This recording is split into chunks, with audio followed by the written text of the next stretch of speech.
The millionaire saw his missing daughter's ring on the supermarket cashier and froze. The golden afternoon light spilled across Chicago as Edward Whitman pushed his cart through the sliding doors of Morgan's supermarket. At 52, he moved with the practiced efficiency of a man who had turned routine into armor. Every Tuesday at 5:30 p.m. for the past 5 years. Same store, same items, same empty house to return to. The cashiers knew him by sight, if not by name. The tall man with salt and pepper hair and eyes that never quite seemed present. 18 years. That's how long it had been since Edward had genuinely smiled. 18 years since his 7-year-old daughter Sophie had vanished from Jefferson Park on a Sunday afternoon while he answered an urgent business call. 18 years since his world had collapsed into a black hole from which nothing, not even light, could escape. He rolled his cart toward the checkout lines, scanning for the shortest queue. The express lane had only 2 customers. Perfect. Edward navigated toward it, his mind already moving ahead to the evening news and the microwave dinner that awaited him at home. And then he saw it, the cashier, a young woman with honey brown hair tied back in a practical ponytail, raised her hand to brush a strand from her face. The movement sent a flash of blue catching the fluorescent light. On her left hand, a silver ring with a heart-shaped blue stone. Edward's cart stopped dead. The world around him, the beeping scanners, the overhead announcements, the muzak, faded to a distant hum. That ring, he would know it anywhere.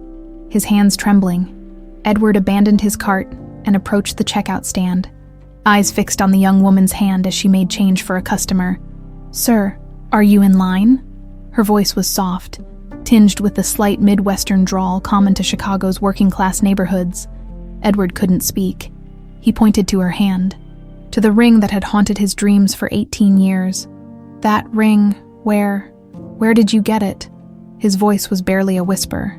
The young woman, Lily, according to her name tag, looked confused, instinctively covering her left hand with her right. "This, I don't know, exactly. I've always had it." She studied his face, concern growing in her eyes. "Sir, are you okay? You look like you've seen a ghost." Edward fumbled with his wallet, extracting a worn photograph with trembling fingers. He'd carried it every day since Sophie disappeared. His daughter at her 7th birthday party, beaming at the camera, her left hand raised to show off her new present, a silver ring with a heart-shaped blue stone, custom-made and engraved. "My daughter wore this ring. The exact same ring." He held out the photo. "She was wearing it when she disappeared. 18 years ago." Lily's eyes widened as she looked from the photo to her hand. The resemblance was unmistakable. The unique cut of the stone, the delicate silver filigree around the setting. "That's impossible," she whispered, but her voice lacked conviction. She studied the photo more closely, her fingers unconsciously tracing the outline of her own ring. "I've had this as long as I can remember, Mrs. Coleman. My grandmother told me it was my mother's. It's one of a kind," Edward said, his voice stronger now. "I had it made for Sophie's 7th birthday. It has an inscription inside." Lily hesitated, then slowly removed the ring and tilted it toward the light.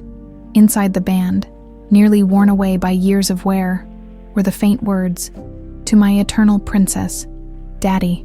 Her eyes filled with tears, though she couldn't understand why. I never knew it had writing in it." The line behind Edward had grown, customers shifting impatiently. A manager approached, a heavy-set woman with a practiced customer service smile. "Is everything all right here?" she asked, eyeing Edward suspiciously. "Yes, Edward began, but Lily cut him off. "My shift ends in 20 minutes, sir. Maybe we could talk then, at the cafe across the street." Edward nodded, his heart pounding so hard he thought it might break through his ribs. He watched Lily slip the ring back on her finger, her hand shaking slightly as she turned to the next customer with an apologetic smile. 30 minutes later, they sat across from each other in the half-empty cafe.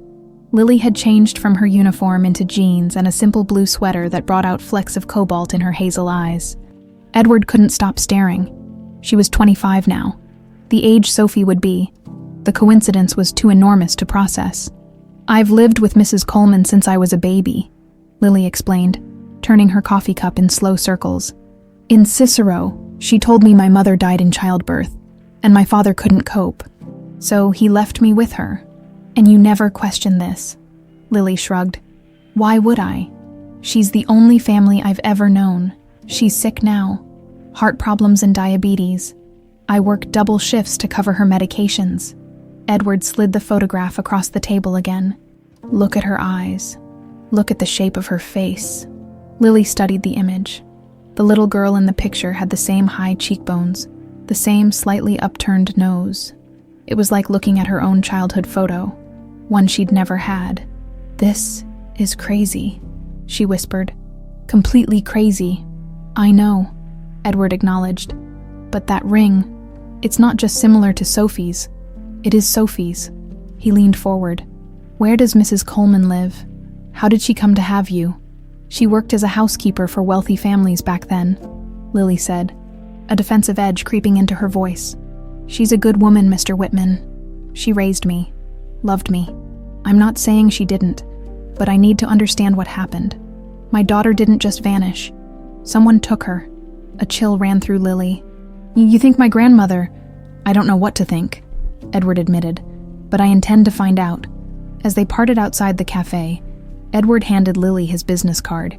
CEO, it said below his name. Whitman Enterprises. Please call me. Anytime. If you remember anything, or if you just want to talk. He hesitated. There's one more thing we could do. A DNA test would tell us for certain. Lily stared at the card, then at the ring on her finger. For the first time in her life, it felt heavy, like it carried the weight of secrets she'd never imagined. I need time to think, she said finally. Edward nodded, watching as she walked away, her honey brown hair catching the last rays of the setting sun, the exact shade his wife Laura's had been. He'd promised himself years ago that he would never hope again.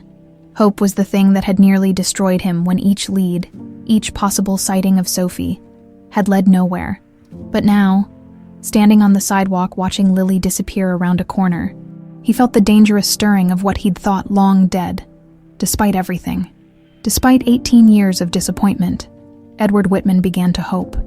Edward couldn't sleep that night. He paced his expansive Highland Park home, a modernist structure of glass and steel that had once been featured in Architectural Digest. Laura had loved this house. They'd planned to fill it with children's laughter. Now its emptiness mocked him, the sound of his footsteps echoing through rooms designed for a family that no longer existed. At 3 a.m., he called Harris. I need you, Edward said when the investigator answered, his voice gravelly with exhaustion. Another dream? Harris asked. He'd been working for Edward on and off for 18 years, ever since the local police had given up on Sophie's case. No, a lead, a real one this time. 2 days later, Martin Harris sat across from Edward in his home office, thumbing through the preliminary report he'd compiled.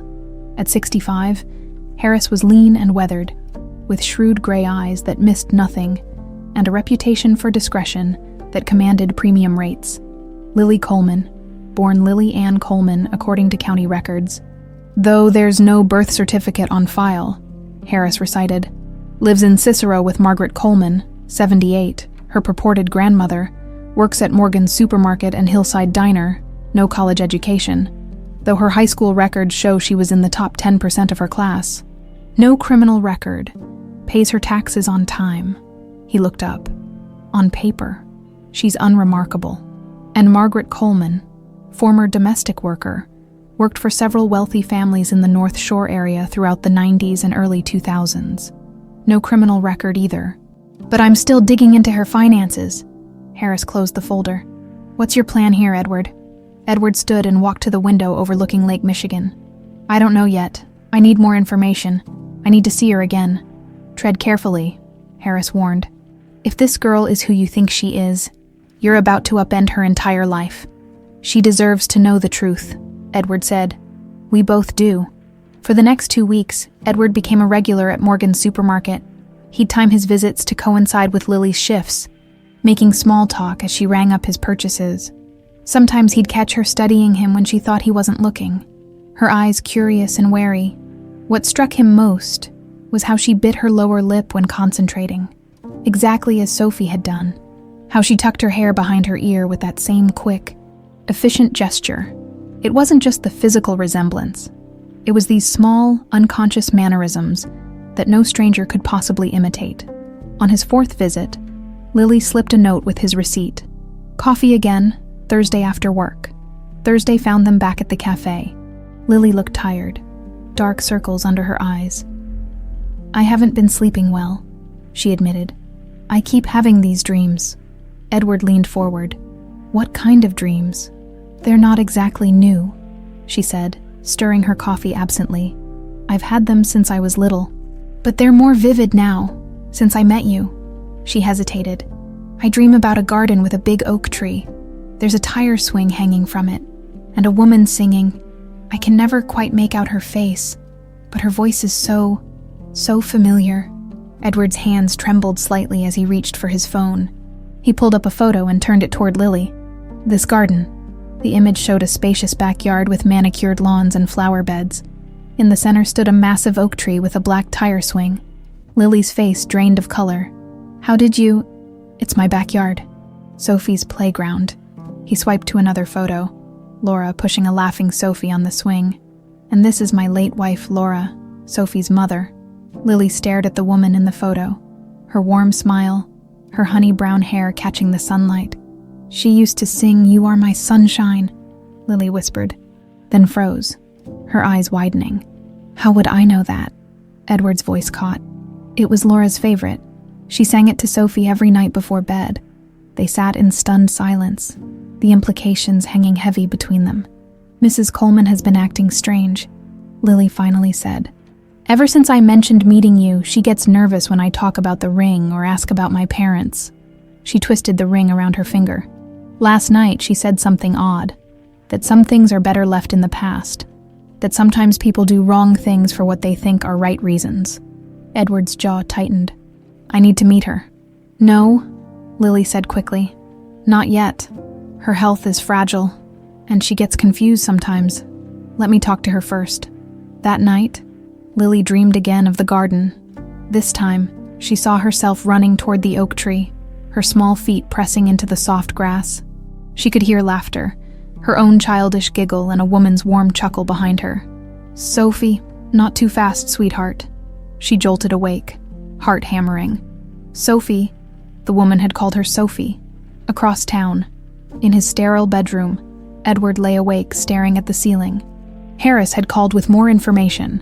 Margaret Coleman had worked as a housekeeper for 3 families during the period when Sophie disappeared, but the employment records were spotty. More concerning was a series of large deposits into her bank account 18 years ago, deposits that had no clear source. Could be nothing, Harris had cautioned. Could be everything. Edward turned on his side, facing the empty space where Laura had once slept. I'll find out what happened, he whispered to her memory. I'll bring her home. Richard Hale swirled the scotch in his crystal tumbler, gazing out at the Chicago skyline from his penthouse office. At 53, he was at the height of his powers, CEO of Hale International, board member of half a dozen corporations, and one of Chicago's most influential businessmen. His assistant's voice came through the intercom. Mr. Whitman is requesting a meeting, sir. He says it's urgent. Richard frowned. He hadn't spoken to Edward Whitman in months, not since their last perfunctory board meeting. Once they'd been inseparable, from college roommates to business partners. But after Sophie's disappearance and Laura's subsequent death, Edward had retreated from both business and social circles, becoming a ghost of his former self. Schedule him for tomorrow, Richard said. And Julia, pull the old Whitman Hale Enterprises files from storage. All of them. After hanging up, Richard opened his laptop and typed a search. Margaret Coleman, Chicago. His fingers hovered over the keyboard for a moment before he closed the browser and reached for the phone. Some old arrangements needed checking on. Mrs. Coleman sat in her worn recliner, oxygen tank at her side, watching Lily prepare dinner in their small kitchen.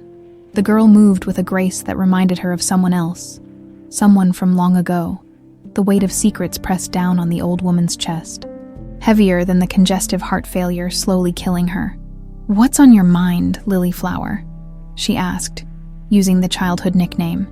Lily hesitated, then set down the knife she'd been using to chop vegetables. I've been thinking about my parents lately. About where I come from.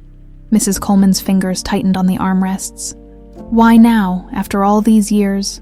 I don't know, Lily lied. Dreams, I guess, memories that don't quite make sense. Dreams are just dreams, Mrs. Coleman said firmly, and memories can play tricks, especially childhood ones. Lily turned to face her grandmother. The ring. You told me it was my mother's. Something flickered in the old woman's eyes. Fear, perhaps, or guilt. Yes, well, she adjusted her oxygen tube. It's getting late. You should finish dinner. That night. As Mrs. Coleman slept, Lily carefully went through the old photo albums and documents in the hall closet. She found nothing about her parents. No baby pictures of herself before age 3. It was as if her life had simply started one day, with no history before it. Outside their small apartment, a black car idled across the street, its driver watching the windows with patient, predatory eyes. 3 days later, Edward sat in his parked Audi outside Hillside Diner, watching Lily through the plate glass window as she refilled coffee cups and chatted with regulars. She moved with efficient grace, smiling at an elderly couple in a corner booth, patiently repeating the daily specials for a hard-of-hearing man at the counter. His phone vibrated with a text from Harris. Coleman financial records show $250K deposited in cash installments. 2007-2008. Source unclear. Working on it. Edward's jaw tightened. $250,000 was a significant amount for a housekeeper, especially one living in a modest Cicero apartment. The timing aligned with Sophie's disappearance. He typed back, "Keep digging." At 3 p.m., Lily emerged from the diner, trading her apron for a light jacket. She spotted Edward's car immediately and walked over, sliding into the passenger seat with a wary smile. "Thanks for meeting me on your break," Edward said. "I only have 40 minutes," she replied, checking her watch. "Then I need to get home and check on Mrs. Coleman before my supermarket shift." Edward nodded, putting the car in drive. "There's a place I want to show you." 10 minutes later, they pulled into Jefferson Park. The late September sun filtered through golden leaves. Families scattered across the playgrounds and picnic areas. Edward led Lily to a wooden bench facing a small playground. "This is where it happened," he said softly. "Right there, by that swing set."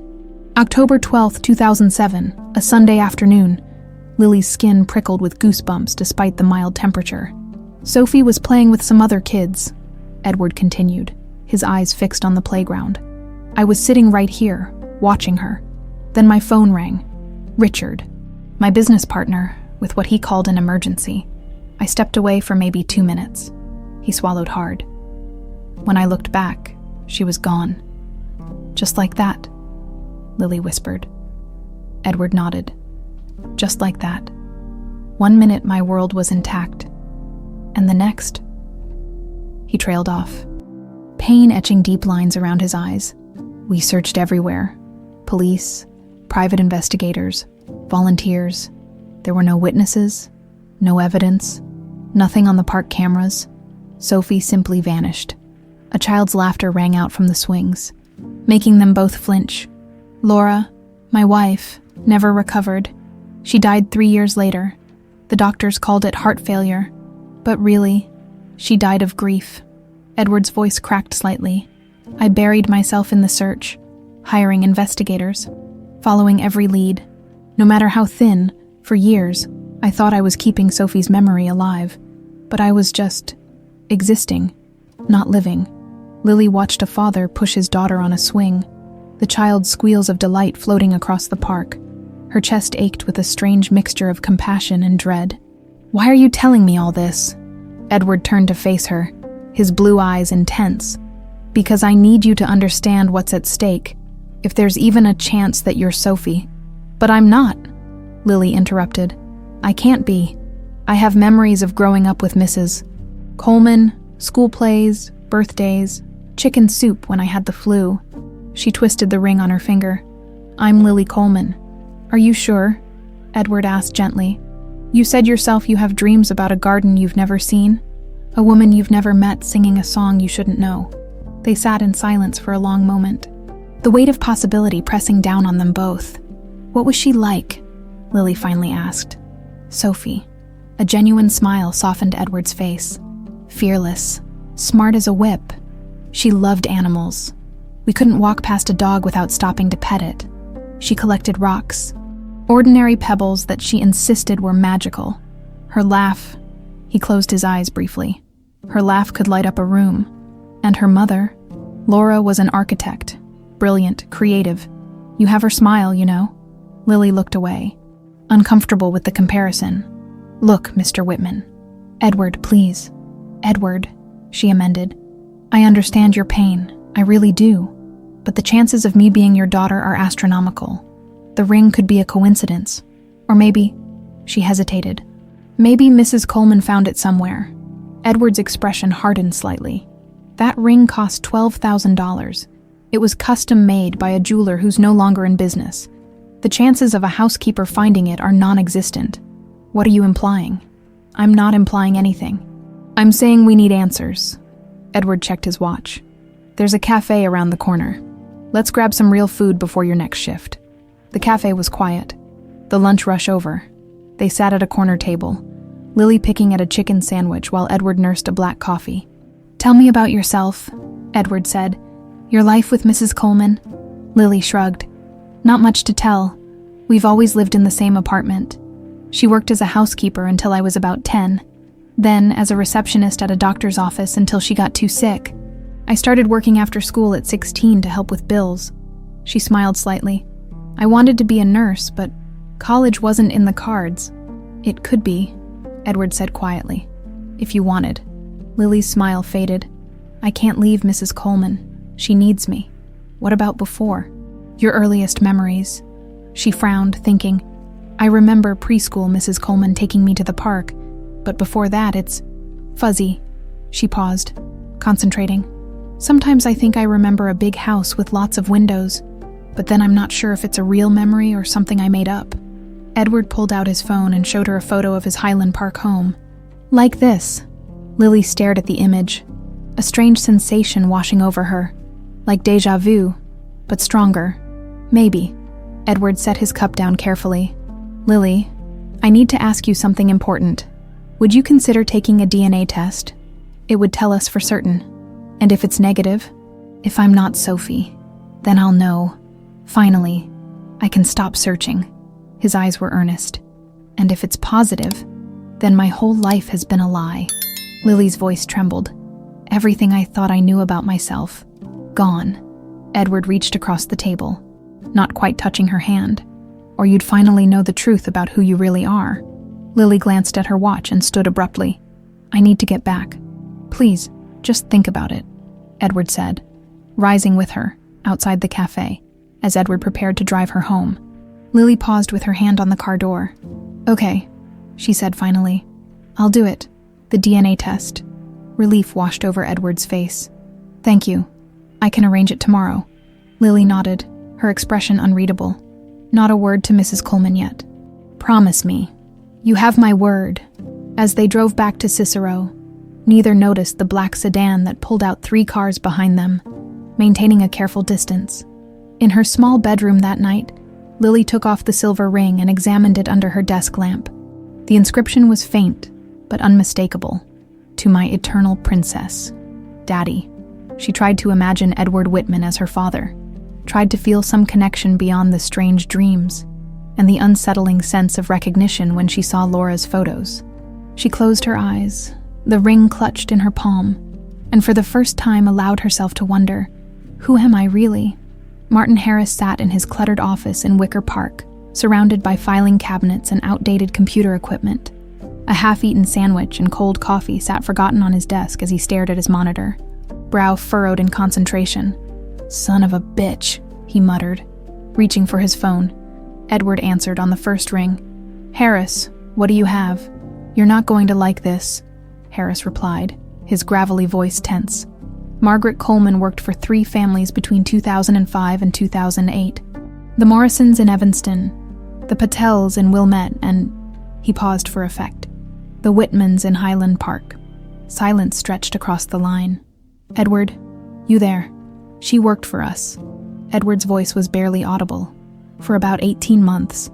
Ending approximately 3 weeks after Sophie disappeared, she came twice a week to clean. I don't remember her. Laura handled the household staff, According to your old assistant's records, you were focused on the business. Edward pinched the bridge of his nose, memories threatening to overwhelm him. Laura had indeed managed their home life while he built Whitman Enterprises. He'd been so driven then, working 60-hour weeks, convinced he was securing their future. How many moments had he missed? How many details had he overlooked? There's more, Harris continued. A week after Sophie vanished, Margaret Coleman received the first of several cash deposits totaling $250,000 over the next year. No clear source, though I'm still working on tracing the money. $250,000, Edward said flatly. For a housekeeper. Exactly. And 3 months after Sophie disappeared, she suddenly had a granddaughter. Harris's chair creaked as he leaned back. No adoption records, no birth certificate I can find. The girl just appeared. Edward's mind raced. You're saying Margaret Coleman took Sophie. I'm saying the timing is suspicious as hell. And there's another piece to this puzzle. You mentioned a business emergency the day Sophie disappeared. The call that pulled you away. From Richard, he said there was an issue with the Shanghai contract. Was there? Edward frowned. I don't remember now. Everything after Sophie disappeared is a blur. Maybe it's time to remember, Harris suggested. What was happening with your business just before Sophie vanished? Edward was silent for a long moment. I need to check some old files. Call me if you find anything else. After hanging up, Edward walked to his home office and unlocked the bottom drawer of his desk. Inside was a dusty external hard drive he hadn't accessed in years. It contained backups of all Whitman Hale Enterprises files from the company's founding through its dissolution after Laura's death. Hours later, he sat back in his chair, a cold dread settling in his stomach. The Shanghai contract had been finalized 2 weeks before Sophie disappeared. There had been no emergency, but there had been something else. Edward had discovered discrepancies in the company accounts, large sums diverted through shell corporations. He'd traced them back to Richard, documented everything, and had been preparing to confront his partner and best friend the week Sophie vanished. After she disappeared, Edward had abandoned the investigation. Nothing had mattered except finding his daughter. By the time he resurfaced from his grief years later, the statute of limitations had expired on most of the financial crimes, and he'd lacked the energy or will to pursue it. Now, staring at the spreadsheets and emails from 18 years ago, a horrifying possibility began to take shape in his mind. Across town, Richard Hale stepped out of his chauffeured Bentley and straightened his bespoke suit jacket. At 53, he cut an impressive figure, tall, fit, with the confident bearing of a man accustomed to power. His silver hair was perfectly styled, his smile practiced and camera-ready. "Mr. Hale, over here," called a photographer from Chicago Business Monthly. Richard obliged with a wave as he entered the charity gala at the Art Institute, nodding to various business associates and politicians. His phone buzzed in his pocket. The screen showed a text from an unlisted number. Whitman asking questions about 2007. Coleman girl involved. Richard's smile never faltered as he slipped the phone back into his pocket and accepted a glass of champagne from a passing waiter. Inwardly, however, his mind was racing. After all these years, could his carefully constructed house of cards finally be in danger? He spotted the mayor across the room and made his way over, shaking hands and exchanging pleasantries as he moved through the crowd. No one would have guessed from his demeanor that anything was amiss. "Richard, wonderful to see you," said the mayor, clapping him on the shoulder. "I was just telling Commissioner Bridges about your generous donation to the Police Benevolence Fund." Richard smiled broadly. "Just doing my civic duty, Mr. Mayor, after all. What good is success if you can't give back?" As the conversation continued, Richard's thoughts drifted to a park bench 18 years ago, and a decision made in desperation. Some actions, once taken, could never be undone, only contained. He would need to make some calls tonight. Lily sat in the sterile waiting room of a private medical clinic in Lincoln Park, nervously twisting the silver ring around her finger. Edward sat beside her, outwardly calm but radiating tension. "The results will take 3 to 5 business days," the nurse had explained earlier, as she swabbed the inside of Lily's cheek. "We'll rush them as Mr. Whitman requested, but DNA analysis takes time. Now, paperwork completed and samples collected, there was nothing left to do but wait." Lily felt strangely hollow, as if she'd set in motion something that would sweep her away like a tsunami. "Are you okay?" Edward asked, his voice gentle. Lily nodded, not trusting herself to speak. The truth was, she didn't know if she was okay, or if she ever would be again. Every certainty in her life now felt conditional, temporary, subject to revision pending the results of a lab test. "I have a meeting with Richard today," Edward said, breaking the silence. "My former business partner, the one who called you at the park that day." Edward nodded, his expression hardening slightly. "Yes, there are some discrepancies I need to clarify with him." "About what?" Edward hesitated. "Business matters from around the time Sophie disappeared. It's probably nothing, but I need to be thorough." Outside the clinic, Edward insisted on driving Lily home. "It's on my way," he lied, unwilling to admit he'd taken to driving past her apartment building occasionally, as if proximity to her might somehow make the impossible more likely. As they pulled up to her modest brick apartment building, Lily turned to him. "What happens if the test is positive?" she asked quietly. "If I am her?" Edward gripped the steering wheel tightly. "Then we figure it out together, one step at a time. And Mrs. Coleman, that depends on what role she played in all this." His tone was carefully neutral, but Lily could hear the undercurrent of anger. "She raised me," Lily said defensively. "Whatever happened, whatever the truth is, she's been good to me." Edward nodded, conceding the point. "Let's wait for the results before we make any decisions." As Lily got out of the car, she paused. "Edward, those dreams I mentioned, the garden, the woman singing, I had another one last night. There was a man's voice calling me. But he wasn't calling me Lily."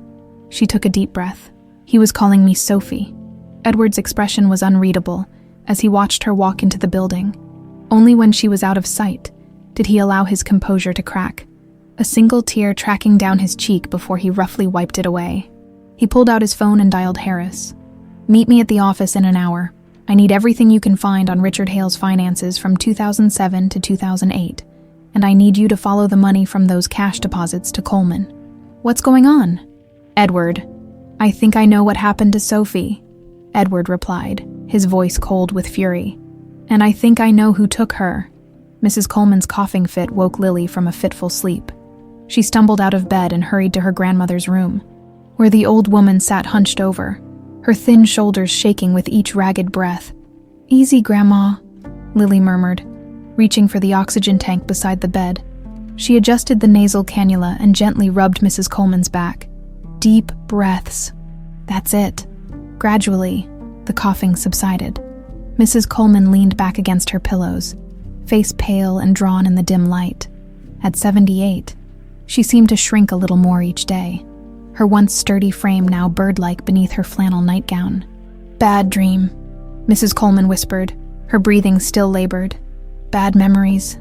Lily poured water from the bedside pitcher. "Here, drink this." Mrs. Coleman took a small sip, her gnarled fingers trembling around the glass. "You're a good girl, Lily Flower. Always taking care of your old grandma."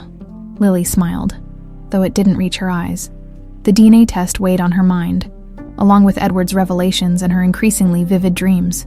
She'd sworn to keep everything secret from Mrs. Coleman until she had answers, but the deception felt wrong after years of honesty between them. "What are you thinking about, child? You look troubled." Lily hesitated. "Grandma, do you remember much about when I was very little before preschool?" Something flickered in Mrs. Coleman's eyes, a wariness that hadn't been there moments before. "What brings this on? You've never been one to dwell on the past." "Just curious," Lily said, trying to sound casual. "I was going through the photo albums yesterday and realized there aren't many pictures of me as a baby." Mrs. Coleman's gaze shifted to the window. Times were hard then. Couldn't afford fancy cameras and film. "But there are pictures from when I was 3 and 4. "Lily," Mrs. Coleman said, her voice suddenly firm, "some things are better left in the past. You have a good life now. Focus on that." "But, no buts." Mrs. Coleman reached for her hand. "Promise me you'll let sleeping dogs lie, please, Lily Flower. For my sake." Guilt twisted in Lily's stomach. "I promise," she lied, hating herself for it. Mrs. Coleman's eyes drifted shut, exhaustion claiming her. Lily sat beside her until her breathing evened out in sleep, then quietly returned to her own room, The silver ring gleamed on her nightstand in the streetlight filtering through the blinds. Lily picked it up, turning it over in her palm. "To my eternal princess, Daddy." The words seemed to burn into her skin. If Edward was right, if she was Sophie Whitman, then everything she knew about herself was built on lies. What kind of person was she if her entire identity was fictional? And what kind of woman was Mrs. Coleman if she had stolen a child and raised her as her own? The questions circled endlessly in her mind as she waited for dawn. Richard Hale's executive assistant ushered Edward into the corner office with a practiced smile. "Mr. Hale will be with you momentarily. Can I get you anything? Coffee, water?" "Nothing, thank you," Edward replied, taking in the opulent space. Floor-to-ceiling windows offered panoramic views of Chicago's skyline, while modern art pieces, likely selected by a professional decorator, adorned the walls. The massive desk was clear, except for a sleek laptop and a single framed photograph that Edward couldn't see from where he stood. It was all so different from Edward's own office. Warm, cluttered, personal. This space, like its occupant, was a carefully crafted presentation with little substance beneath. The door opened, and Richard strode in, arms outstretched in greeting. "Edward, what a pleasant surprise. It's been too long." They shook hands, Richard's grip firm and confident, his smile not quite reaching his eyes. At 53, he remained handsome and fit, his silver hair lending him a distinguished air that played well in the business press and charity circuit photos. "Have a seat," Richard said, gesturing to the leather chairs by the window. "Julia said it was urgent." Edward sat, maintaining a neutral expression despite the anger simmering beneath the surface. "I've been reviewing some old Whitman Hale files." Richard's smile dimmed slightly. "Ancient history. Why dig all that up now? Call it unfinished business." Edward leaned forward. "Do you remember the day Sophie disappeared?" If the abrupt change of subject surprised Richard, he didn't show it. "Of course. Terrible day. Devastating for you and Laura. You called me at the park, said there was an emergency with the Shanghai contract." Richard frowned slightly. "Did I? It's been 18 years, Edward. Details get fuzzy. The Shanghai deal was completed 2 weeks earlier." A beat of silence. Richard's expression shifted minutely. A tightening around the eyes, a slight clench of his jaw. "Was it? Like I said, it's been a long time." He glanced at his watch. "Not to rush you, but I have another meeting in 15 minutes. Edward ignored the hint. "I was investigating some financial irregularities just before Sophie vanished. Discrepancies in the corporate accounts. Do you remember that?" Richard's smile was gone now, his posture stiff. "Edward, what's this really about? 3 shell corporations in the Caymans? $5 million diverted through them over 2 years. Edward held Richard's gaze steadily. "I traced them back to you." "That's preposterous. I have the records, Richard, all of them. I was preparing to confront you that week, the same week my daughter disappeared." Richard stood abruptly, walking to the window with his back to Edward. "You sound like you're implying something, old friend. I suggest you choose your next words carefully." "I'm not implying anything yet," Edward said quietly. "I'm gathering facts, like the fact that Margaret Coleman, the woman who mysteriously acquired a granddaughter 3 months after Sophie vanished, used to work in my house, or the fact that she received $250,000 in cash deposits starting a week after Sophie disappeared." Richard turned, his expression now carefully composed. "Margaret Coleman. The name doesn't ring a bell."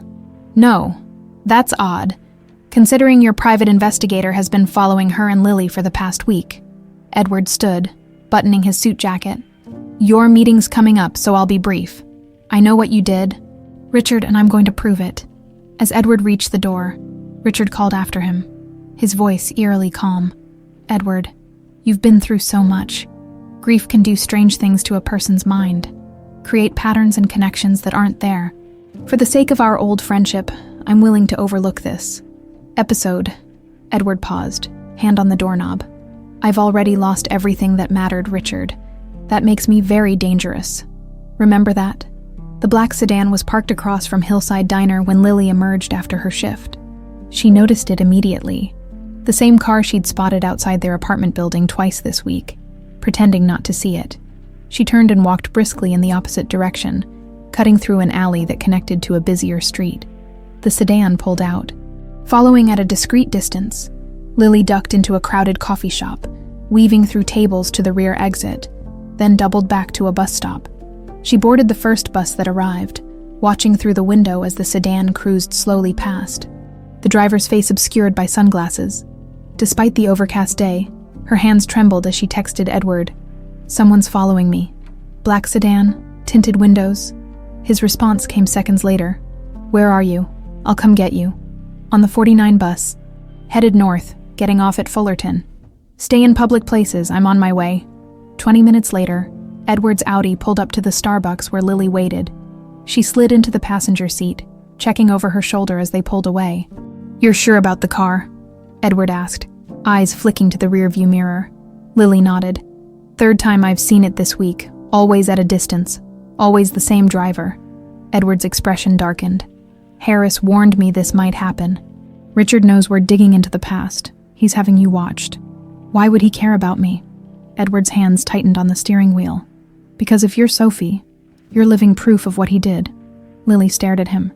"You think your business partner had something to do with Sophie's kidnapping?" "I don't think it anymore." "I know it." Edward briefly explained his discoveries. The false emergency call, the financial crimes he'd been investigating, Mrs. Coleman's connection to the Whitman household, the suspicious cash deposits. But why? Why would he take a child? To distract me from exposing his embezzlement. He knew the investigation would be dropped if something happened to Sophie, and he was right. Edward's voice was bitter. "I abandoned everything to search for her. By the time I resurfaced years later, the statute of limitations had expired on most of the financial crimes." Lily sat in stunned silence, trying to process the implications. If what Edward suspected was true, then Richard Hale had orchestrated the destruction of a family to save himself, and Mrs. Coleman, the woman who had raised her, cared for her, loved her, had been complicit. "What do we do now?" she asked finally. "We wait for the DNA results," Edward said, "and we stay alert. Richard's a dangerous man when cornered." As they approached her apartment building, Lily spotted the black sedan again, idling half a block away. "Don't let them see you're afraid," Edward advised. "Act normal. I'll have Harris put some countermeasures in place." Lily nodded, though her heart pounded as she exited the car. She forced herself to walk normally to the building entrance, feeling the weight of unseen eyes tracking her every move. Upstairs, she found Mrs. Coleman asleep in her chair, an old photo album open on her lap. Lily gently took it, noting the page showed pictures from what Mrs. Coleman had always called our early days together. Lily at about 3 years old, round-faced and solemn-eyed, sitting on a park bench beside her grandmother. With trembling fingers, Lily turned the page and froze. Tucked into the album's back pocket was a faded Polaroid she'd never seen before. A much younger Mrs. Coleman standing in front of a familiar house with large windows. Edward Whitman's house on the back, written in fading ink. Whitman Residence, Spring 2007. Edward sat in his office, surrounded by stacks of financial records, emails, and investigation notes from 18 years ago. For days he'd been rebuilding the case against Richard, meticulously documenting the money trail that his grief had once forced him to abandon. Harris entered without knocking, tossing a file onto the desk. "You're not going to believe this." Edward flipped open the folder. Inside were bank records tracing the $250,000 paid to Margaret Coleman back to an offshore account in the Caymans. The same account Edward had been investigating before Sophie disappeared. Richard laundered it through 3 different shells, Harris explained. But the money originated from one of his personal accounts. He got sloppy toward the end. Probably thought no one would ever look that closely. Edward's hand tightened on the paper, crinkling its edge. "This is it. This is the connection." "There's more," Harris said, his weathered face grim. "I found the guy who's been following Lily, ex-cop named Vargas. Works private security now, mainly corporate espionage. But he's been known to handle messier jobs. Is Lily in danger?" "I don't think so. Not yet. Looks like surveillance only at this point." Harris hesitated. "But if Richard feels cornered..." Edward stood, decision made. "Set up the meeting today." "Are you sure that's wise? We should wait for the DNA results. Build a stronger case. No more waiting." Edward's voice was steel. 18 years is long enough. Richard's secretary seemed flustered when Edward strode past her desk without stopping. "Mr. Whitman, wait. He's on a call." Edward pushed open the office door to find Richard at his desk, phone pressed to his ear. Seeing Edward, he quickly ended the call. "Edward, this is unexpected." Richard's tone was pleasant, but his eyes were wary. "Julia didn't mention you had an appointment. We need to talk." Edward closed the door firmly. "Now?" Richard gestured to the chairs by the window, but Edward remained standing, pulling a folder from his briefcase and tossing it onto the desk. "What's this?" Richard asked, not reaching for it. "Evidence." Edward's voice was dangerously quiet. "Bank transfers from your offshore account to Margaret Coleman. Phone records showing you called me from a burner phone the day Sophie disappeared. Witness statements from the park that day describing a child matching Sophie's description being led away by a woman who worked for a family friend." Richard's expression didn't change, but a muscle twitched in his jaw. "You've been busy. 18 years, Richard. 18 years of searching for answers while you built your empire on the ashes of my family." Richard leaned back in his chair, studying Edward with the calculated gaze of a predator assessing a threat. "These are serious accusations, old friend, the kind that could damage reputations. If anyone believed them, the police will believe them." A thin smile.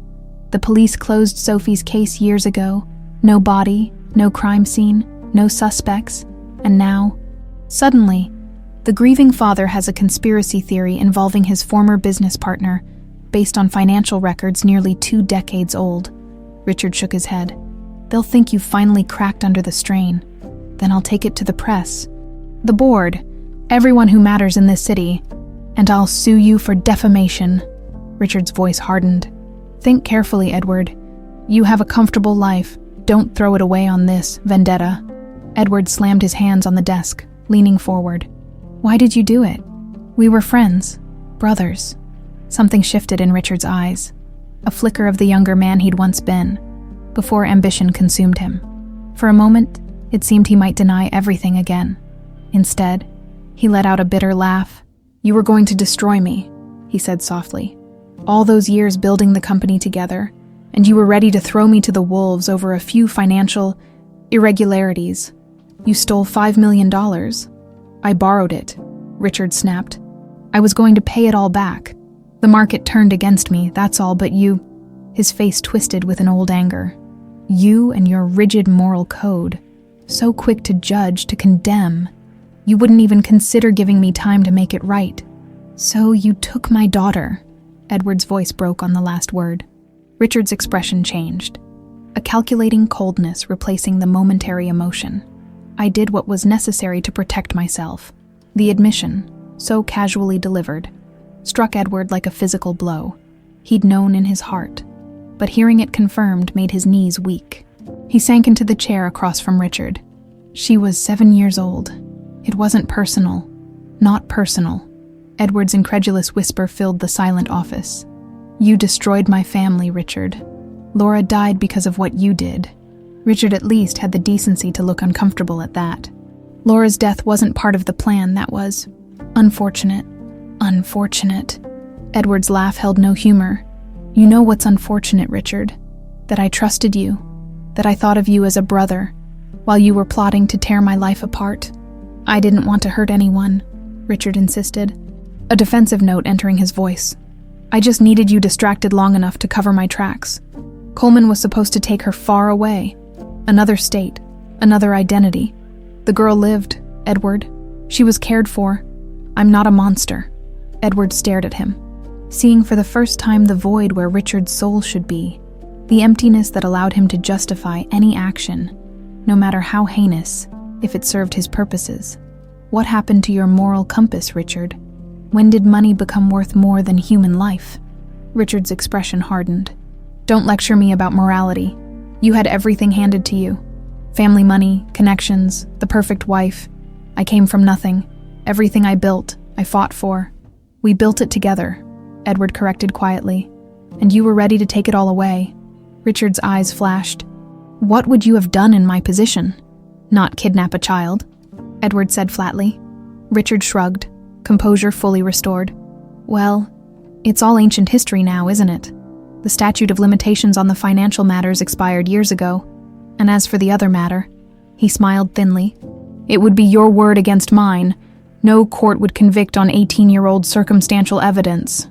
This isn't about courts. Edward leaned forward. It's about truth, Sophie.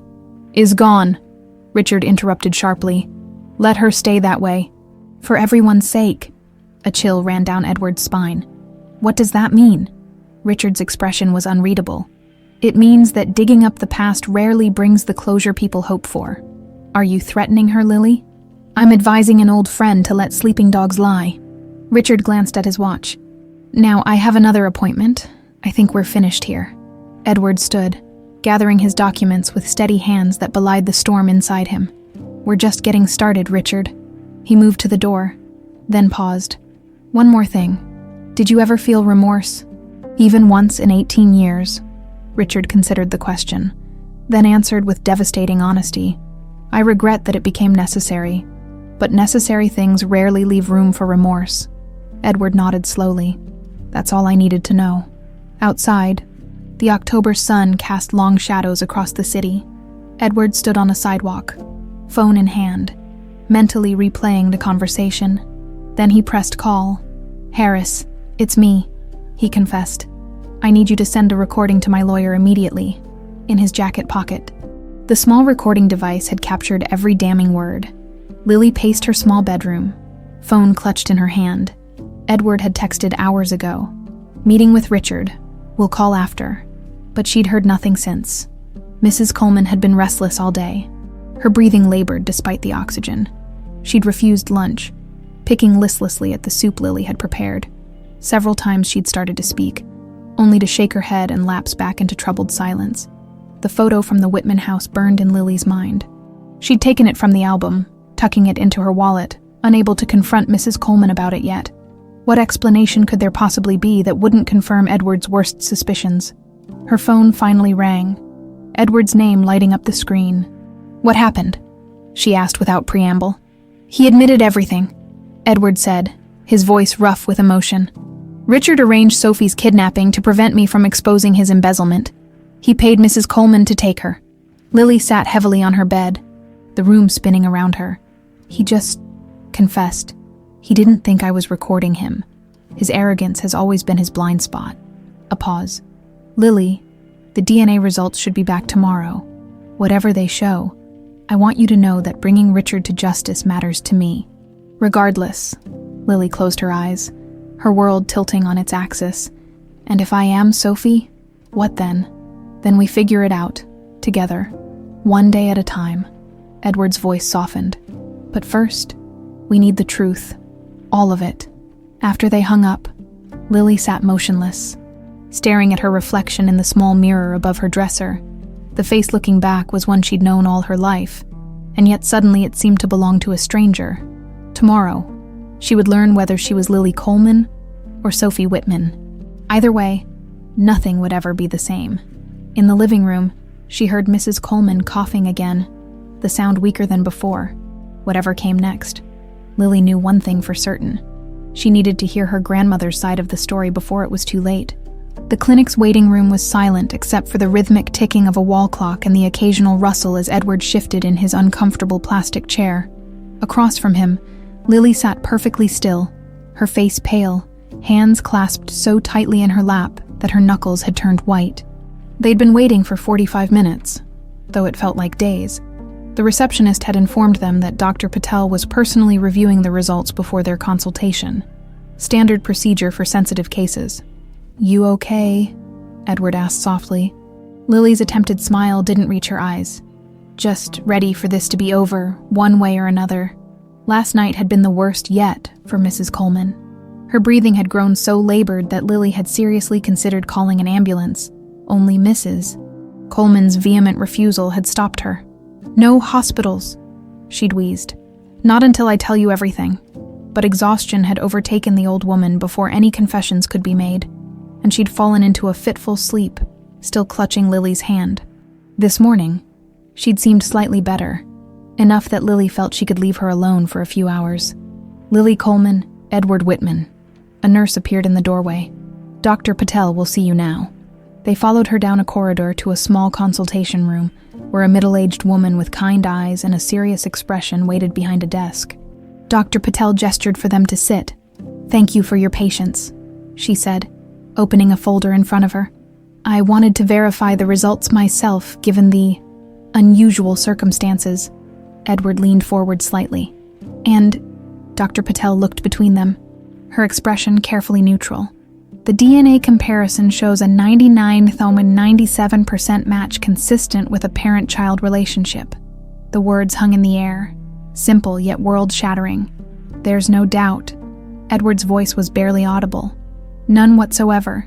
Dr. Patel confirmed. "Genetically speaking, you are father and daughter." Lily felt the room tilt around her. She gripped the arms of her chair, grateful to be sitting as the implications crashed over her in relentless waves. She was Sophie Whitman. She had been stolen. Her entire life, her name, her history, her very identity was built on a foundation of lies. Dr.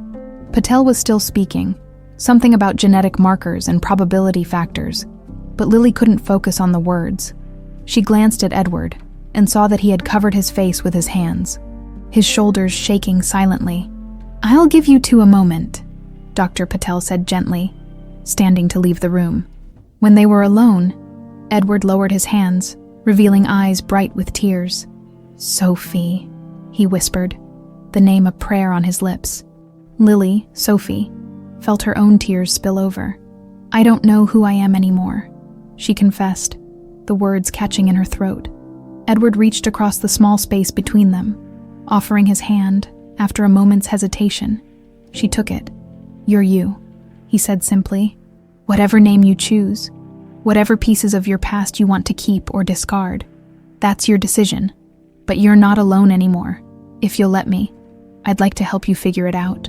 She nodded, unable to speak, the warmth of his hand grounding her amid the turmoil of her thoughts. The hospital corridor smelled of disinfectant and despair. Lily moved automatically, following signs to the cardiac care unit where Mrs. Coleman had been admitted 2 hours earlier. After leaving the clinic, she'd returned home to find her neighbor pounding on their apartment door. Frantic, Mrs. Coleman had collapsed while Lily was gone. The ambulance had already taken her. Now, guided by a nurse's directions, Lily found herself standing in the doorway of a small private room. Mrs. Coleman looked tiny in the hospital bed, surrounded by beeping monitors, an oxygen mask obscuring half her face. Her eyes were closed, her breathing shallow. "Are you family?" asked a doctor who appeared beside Lily, chart in hand. "I'm her granddaughter," Lily replied automatically, then flinched at the lie, the first of countless untruths she'd built her life upon. The doctor's expression was grave. "Your grandmother has had a significant cardiac event. We've stabilized her for now, but her heart is very weak. Her lungs are also compromised." He hesitated. "Has she discussed end-of-life care with you? Advanced directives?" Lily shook her head numbly. "She didn't want hospitals. Said she'd rather die at home." "I understand, but she needs critical care right now." The doctor's voice softened. "You should prepare yourself, given her age and the extent of the damage. Her prognosis is not good." After the doctor left, Lily sank into the chair beside the bed, overwhelmed by the collision of past and present. The DNA results confirming her true identity, and now Mrs. Coleman hovering between life and death. It was too much to process all at once. She must have dozed off, because the next thing she knew, a weak pressure on her hand startled her awake. Mrs. Coleman's eyes were open, her gaze clearer than it had been in days. "Lily Flower," she whispered, pulling the oxygen mask aside. "You're here." "Of course I'm here." Lily leaned forward, gently replacing the mask. "Don't try to talk." Mrs. Coleman shook her head stubbornly, again pushing the mask away. "No time for that. Need to tell you. Everything." Lily hesitated, torn between protecting Mrs. Coleman's fragile health and her desperate need for answers. "It can wait until you're stronger." "No." The old woman's voice was surprisingly firm. "Been waiting too long already, carrying it too long." She drew a labored breath. "You know, don't you, about the Whitmans?" Lily nodded slowly. "I found the photo in your album, and Edward found evidence that Richard Hale paid you to take Sophie." She paused, her voice breaking. "To take me?" Tears slipped from the corners of Mrs. Coleman's eyes. "Not like that. Not how you think." She clutched Lily's hand with surprising strength. "Never meant for it to happen. Just supposed to be. Temporary. I don't understand." Mrs. Coleman closed her eyes briefly, gathering her remaining strength. "I cleaned for them. Such a beautiful family. Little Sophie. So bright. So loved." Her expression clouded. "Then he came to me, Hale," said Mr. Whitman was in trouble. Dangerous people after him and his family. Needed Sophie hidden somewhere safe for a little while. "Richard told you that?" Lily's voice sharpened with disbelief. Mrs. Coleman nodded weakly. "Said it was all arranged with Mr. Whitman, that he couldn't tell his wife. She'd worry too much. Said I'd be helping protect them." She drew another painful breath. "Offered so much money. More than I'd ever seen. Said it would just be for a month or two, but it wasn't. After I took her, he said things had changed. That Mr. Whitman wanted you to stay hidden longer, that there was danger still." Tears flowed freely down the old woman's withered cheeks. "Then your mother died, and he said it was too late, that Mr. Whitman blamed me, that I'd go to prison if anyone found out." Lily sat in stunned silence, trying to process the enormity of the deception. Mrs. Coleman hadn't just been paid to kidnap a child. She'd been manipulated, led to believe she was protecting Sophie from harm. "Why didn't you ever try to find out the truth?" "I did once, Mrs. Coleman whispered. "Called the house about a year later. Mrs. Whitman had died by then." "Mr. Whitman answered. I couldn't speak. Just listened to him say hello over and over. He sounded broken." Her face crumpled. "I knew then what I'd done, but it was too late. You were calling me Grandma by then. You were happy. I told myself it was better this way. Better to live a lie. Better to be loved." Mrs. Coleman's breathing grew more labored. "I did love you, Lily Flower. Not a day went by that I didn't. That part was never a lie." Lily felt tears streaming down her face. "I know," she whispered, because despite everything, she did know. Whatever crimes Mrs. Coleman had committed, whatever lies she'd told, her love had been genuine. "Can you forgive an old woman's sins?" Mrs. Coleman's voice was fading, her grip on Lily's hand weakening. Lily struggled to find words, her heart torn between anger at the deception and compassion for the dying woman who had raised her with such care. "I'm trying to understand," she said finally. "It's going to take time." Mrs. Coleman nodded slightly, her eyes drifting closed again. "Tell him, your father, I'm sorry, so sorry." Her voice was barely audible now. "The blue box, under my bed, everything's there, evidence, bank records, letters from Hale, for when I'm gone." "Don't talk like that," Lily protested, but Mrs. Coleman had already slipped back into unconsciousness, her breathing shallow but steady.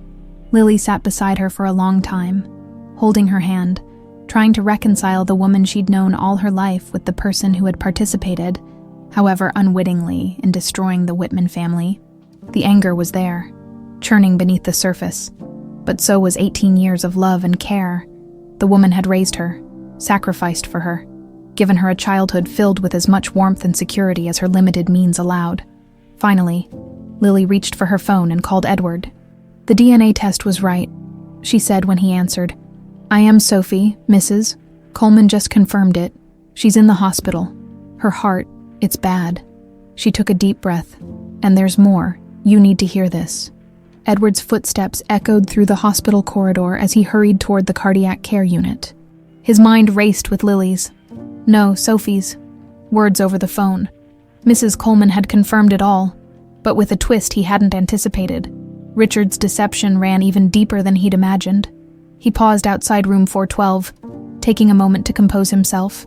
Through the half-open door, he could see Sophie sitting beside the hospital bed, her honey-brown hair, Laura's hair, falling forward as she bent over a magazine she wasn't really reading. The elderly woman in the bed lay still, oxygen mask covering most of her face, monitors beeping steadily beside her. Edward knocked softly on the door frame. Sophie looked up, her eyes red-rimmed but dry.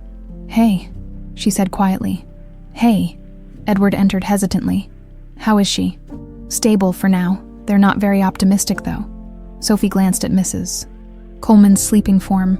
The doctor says it could be days or hours. Edward nodded, unsure what to say. What was the appropriate response when facing the woman who had raised your stolen child? Anger seemed right, but seeing the frail figure in the bed, it was hard to summon rage against someone so diminished. You said she told you everything. Sophie gestured to the hallway. Let's talk out there. In the corridor, Sophie leaned against the wall, exhaustion evident in every line of her body. Richard told her you were in danger, that dangerous people were after our family. He convinced her she was protecting me by taking me away for a while. Edward's jaw tightened, and she believed that she was a housekeeper, not a criminal mastermind. Sophie's voice held a defensive note. Richard manipulated her with a believable story and an enormous amount of money. By the time she realized what she'd really done, years had passed. I was settled, happy, and she convinced herself it was better not to upend my life again. Edward ran a hand through his hair, processing this new information. And you believe her? Yes. Sophie's gaze was steady. She's kept evidence, Edward. Bank records, communications from Richard. She says it's all in a blue box under her bed. I haven't had a chance to get it yet. I'll send Harris, Edward offered. He can secure it before Richard realizes it exists. Sophie nodded her agreement, then gestured to the small waiting area nearby. They sat in the uncomfortable vinyl chairs, an awkward silence stretching between them. So, Edward said finally, Sophie. She looked down at her hands, her mother's slender fingers, her father's squared-off nails. It feels strange, being called that after all these years. What would you prefer? She considered the question seriously. I don't know yet. I've been Lily my whole life, or all the life I remember. But that person was built on a lie. She met his gaze directly. I need time to figure out who I really am. Of course, Edward hesitated, then reached into his jacket pocket. I brought something for you. Been carrying it around since the day we met. Just hoping. He handed her a small velvet pouch. Inside was a silver charm bracelet with only 2 charms, a tiny silver heart and a miniature carousel horse. Sophie stared at it, a flicker of recognition passing across her face. I've seen this before. It was your mother's. She gave it to you for your 5th birthday, with the promise of a new charm every year. Edward's voice grew husky. The horse was because you loved the carousel at Navy Pier. We took you every Sunday during the summer. Sophie ran her finger over the delicate silver horse, a memory surfacing unbidden. The dizzying motion, the tinny music, her mother's laughing face as they spun around and around. I remember, she whispered, surprised. I remember the carousel, and cotton candy, blue cotton candy after. Edward's eyes filled with tears. Every time you'd get it all over your face, and Laura would pretend to be annoyed, but she always took pictures. Sophie closed her hand around the bracelet, feeling its weight, the physical evidence of a life she'd been denied. Thank you for this. They sat in companionable silence for a few minutes, each lost in their own thoughts. What happens now? Sophie finally asked. With Richard, Edward's expression hardened.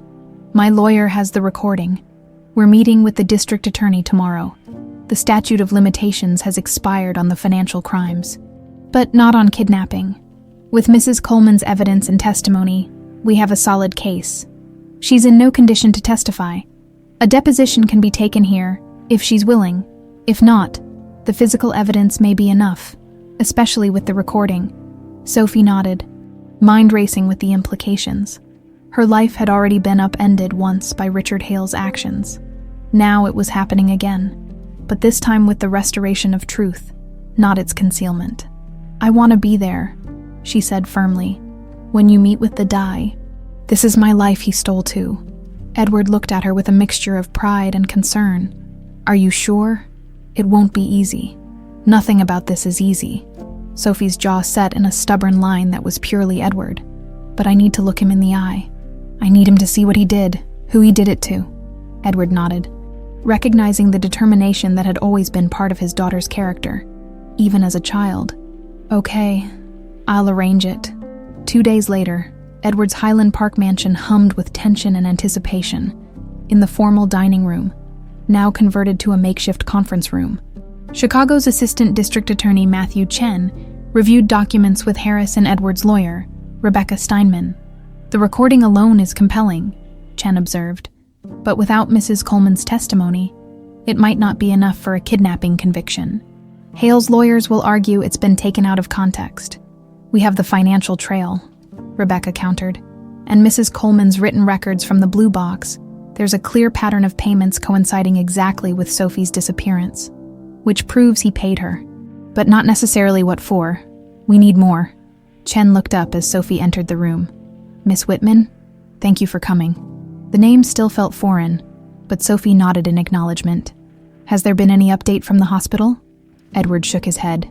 Mrs. Coleman's condition is unchanged. The doctors are keeping her comfortable, but he didn't need to finish the sentence. The deposition, Sophie asked. Scheduled for tomorrow morning if she's lucid enough, Rebecca replied. But we need to prepare for the possibility that she won't be able to provide testimony. Sophie placed a small digital recorder on the table. She already has. All eyes turned to her. I went back to the hospital early this morning, Sophie explained. She was having a good moment. Clear, coherent. I recorded her full confession about Richard's role, the payments, everything. Chen reached for the device. This could be incredibly valuable, but we'll need to establish that she was of sound mind, that she wasn't coerced. The hospital staff witnessed it, Sophie assured him. 2 nurses and her doctor were present. They signed statements confirming she was lucid and speaking freely. Rebecca's eyes widened with approval. Smart thinking. I had good motivation. Sophie's expression was grim. Mrs. Coleman may not live long enough to see Richard face justice. I wanted to make sure her truth was heard. The doorbell rang, echoing through the house. That'll be Richard, Edward said. Standing, I told him we needed to discuss a settlement regarding Sophie's identity. He thinks he's coming to negotiate terms of silence. Chen gathered his papers. Remember, let me do most of the talking. And Miss Whitman, Sophie. This may become very difficult. Are you certain you want to be present? Sophie squared her shoulders. Absolutely certain. As Edward moved to answer the door, Sophie caught his arm. Wait, there's something I need to tell you first. Her voice lowered. Mrs. Coleman mentioned something else this morning. Something about Laura. Edward went very still. What about her? Richard threatened her specifically. Told Mrs. Coleman that if she ever tried to return me, he'd make sure Laura paid the price. Sophie's eyes filled with tears. She believed him. Edward, she was afraid that if she brought me back, something would happen to Mom. Edward closed his eyes briefly, absorbing this new wound. Richard's betrayal extended even further than he'd imagined, tainting every memory of their friendship with his ruthless self-interest. Let's end this, Edward said, his voice tight with controlled anger.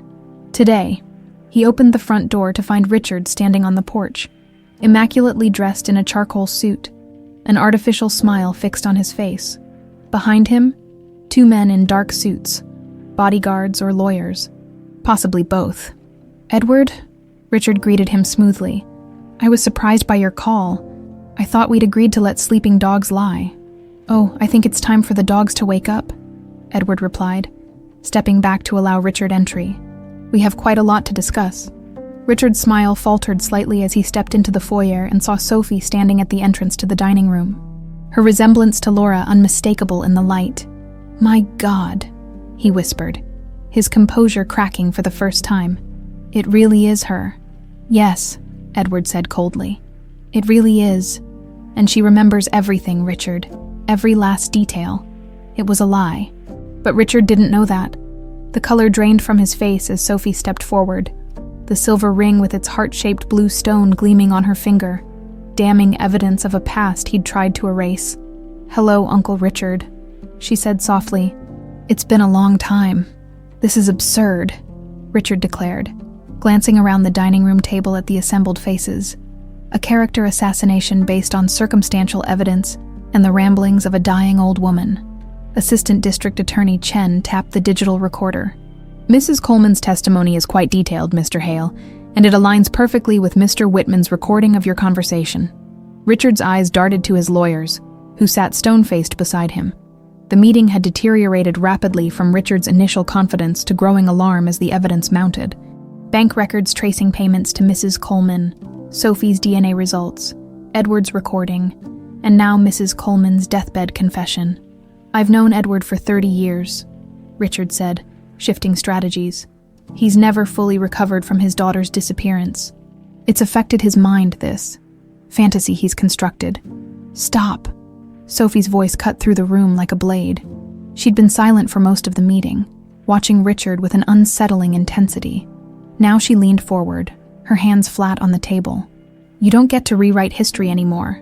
Not my history, not my father's." Richard's face hardened.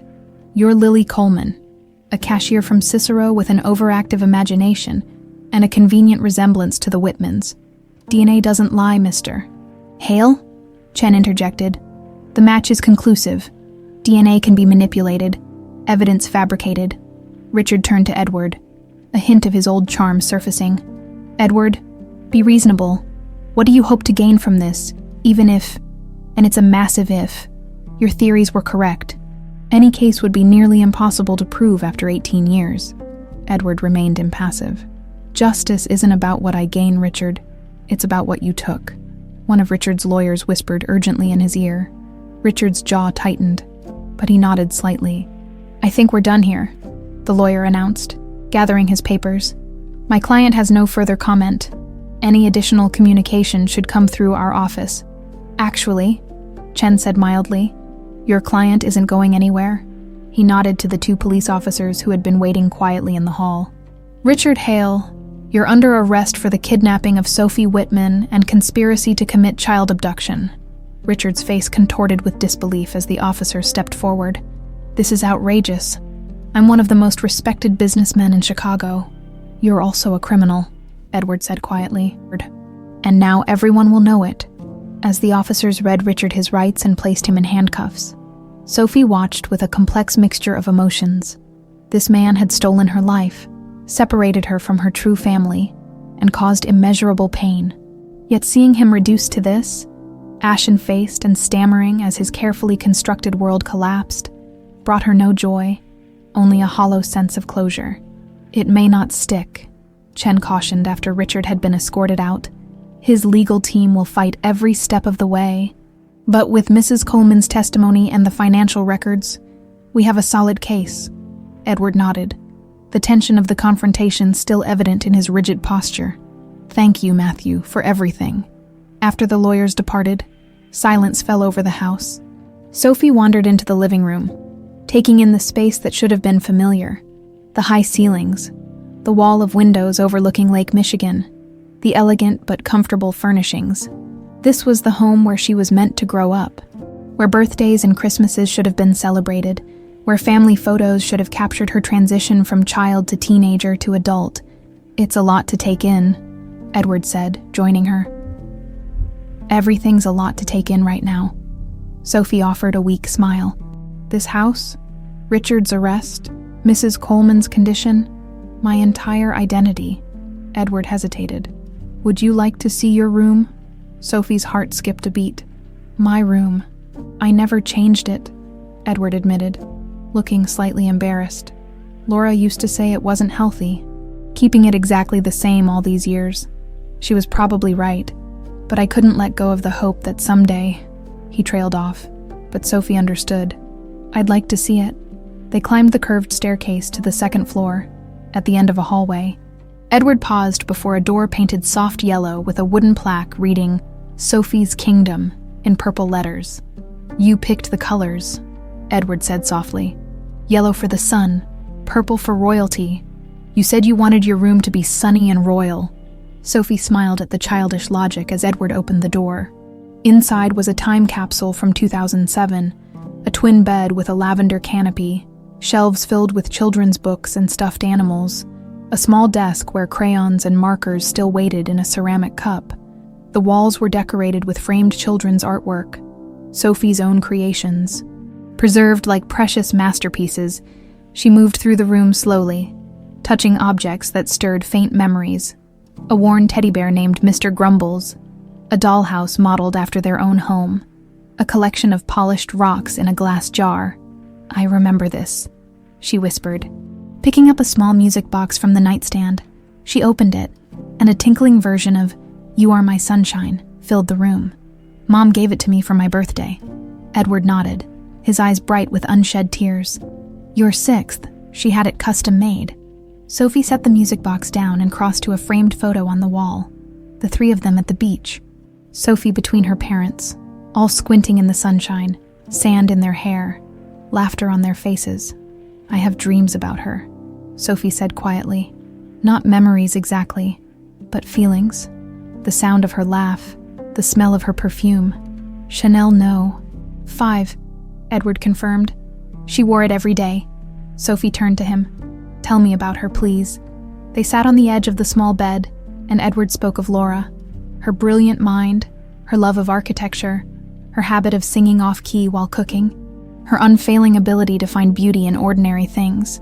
He showed Sophie photos on his phone, dozens of them, each accompanied by stories that painted a portrait of the mother she'd lost twice, first to kidnapping, then to death. She never gave up looking for you, Edward said. Even when the police scaled back their investigation, even when friends suggested we try to move on, she kept searching, every day until her heart gave out. She believed we would find you, and you kept looking after she was gone. Edward nodded. I had to, for her, for you, for myself. He ran a hand over his face. When Laura died, I thought I'd lost everything worth living for, but I couldn't stop searching, because stopping would mean admitting you were truly gone. Sophie felt tears streaming down her face. I wish I'd known her, really known her, not just in dreams and fragments. She's part of you, Edward said gently. Your smile, your laugh, the way you tuck your hair behind your ear when you're concentrating. That's all Laura. She'd be so proud of the woman you've become, even without her in your life. Sophie wiped at her tears. Do you think she would understand about Mrs. Coleman? I mean that I can't just hate her. Edward was quiet for a long moment. Laura had an extraordinary capacity for compassion. She believed people were complex, capable of both terrible mistakes and genuine love. He sighed. It would have broken her heart to know what happened. But yes, I think she would understand your feelings. They sat in companionable silence, the music box still playing its sweet, melancholy tune. What happens now? Sophie finally asked. Edward shrugged slightly. That's entirely up to you. This is your home. If you want it to be, or not, you can be Sophie Whitman, or Lily Coleman, or someone entirely new. He met her eyes directly. The only thing I ask is that you let me be part of your life, in whatever way feels right to you. Sophie nodded, overwhelmed by the possibilities stretching before her. For 18 years, her life had been defined by limitations, financial struggles, Mrs. Coleman's health, deferred dreams. Now, suddenly, doors were opening everywhere. I need to go to the hospital, she said. Mrs. Coleman should hear about Richard's arrest from me. Of course, Edward stood. Take my car. I'll call Harris to drive you. Sophie hesitated at the door, looking back at the childhood bedroom, a place both foreign and strangely familiar. Thank you, she said softly, for not giving up. I never could, Edward replied simply. You were always my North Star, Sophie, even when I couldn't see you. You guided me home. As she descended the stairs, Sophie felt the weight of two identities within her. Lily Coleman with her modest dreams and practicality. Sophie Whitman with her birthright of privilege and possibility. Somehow, she would need to reconcile them into a single, authentic self. In her pocket, her fingers closed around the silver ring with its heart-shaped blue stone, once a symbol of loss and mystery. Now it represented something different, a bridge between past and future, connecting the child she had been to the woman she was becoming. 1 year later, a gentle October breeze rustled through the maple trees of Graceland Cemetery, scattering golden leaves across manicured lawns and granite monuments. Sophie Whitman stood before a simple headstone, a bouquet of white lilies in her hands. The inscription read, Margaret Coleman, 1946-2024. She loved truly. Mrs. Coleman had died 3 days after Richard's arrest, never regaining full consciousness after Sophie's last visit. In her final moments of lucidity, she'd squeezed Sophie's hand and whispered, Be happy, Lilyflower. That's all I ever wanted. Sophie had arranged the funeral, paid for with funds Edward insisted on providing. It's the least I can do, he'd said. She cared for you when I couldn't. Despite the complicated truth of their relationship, Sophie had mourned Mrs. Coleman deeply, the woman who had packed her school lunches, nursed her through childhood illnesses, and celebrated every small triumph as if it were monumental. Now, a year later, Sophie placed the lilies at the base of the headstone and brushed away fallen leaves. "I got into Northwestern's psychology program," she said softly. "Starting in January. Dad's thrilled, of course. Says it's in my blood." She smiled slightly. "I'm still working at Morgan's part-time. Couldn't quite let that go yet. Familiar routines, you know?" The wind picked up, swirling leaves around her ankles. "Richard's trial starts next month. The prosecutors are confident, especially with all your evidence. Dad says..." She paused, still sometimes surprised by how easily she'd come to call Edward Dad over the past year. "Dad says Richard's lawyers have approached him about a plea deal. Apparently, the prospect of Chicago's business elite watching their golden boy fall from grace is too much for his ego." Sophie adjusted her scarf against the autumn chill. "I'm doing okay, Grandma. Better than okay, actually. It hasn't been easy, but I'm finding my way." After a final moment of silence, she turned and walked through the cemetery gates to where Edward waited in his car, giving her the privacy she'd requested for this visit. As she slid into the passenger seat, he offered a gentle smile. "All good," Sophie nodded. "All good." They drove in comfortable silence toward Lakeshore Drive, the city skyline gleaming in the afternoon sun. Over the past year, they'd developed an easy rhythm to their relationship. Space when needed. Support always available. No pressure to conform to expectations. Edward had been unfailingly patient as Sophie navigated her complex emotions and evolving identity. "I've been thinking," Sophie said as they turned onto the road leading to Highland Park, "about changing my legal name." Edward glanced at her, careful to keep his expression neutral. "Oh, I want to honor both parts of my life," she continued. "The past 18 years weren't a lie, not entirely. The love was real." She twisted the silver ring on her finger, a habit she'd never broken.